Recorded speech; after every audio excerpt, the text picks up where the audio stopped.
Hello, everyone, and welcome back to Programming with View. Today, we have a fantastic Excel pro tip that will save you time and make your data management a breeze. We're going to learn how to copy records into blank cells in Excel, and the best part is, it doesn't involve the tedious task of copying and pasting one record at a time. Let's dive in. Step 1. Select the entire data.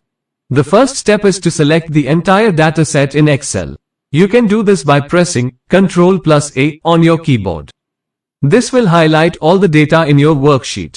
Step 2. Finding the blanks. Now comes the magic. Press F5 on your keyboard to bring up the Go To dialog. In this dialog, click on the Special button to reveal some powerful options. Step 3. Selecting blank cells. In the Go to Special dialog, select the Blanks Radio button. This nifty feature will automatically select all the blank cells in your worksheet.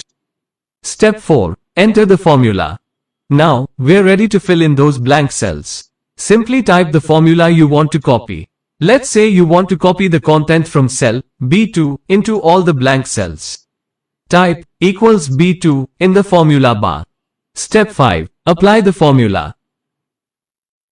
Once you've entered the formula, press Ctrl+Enter on your keyboard.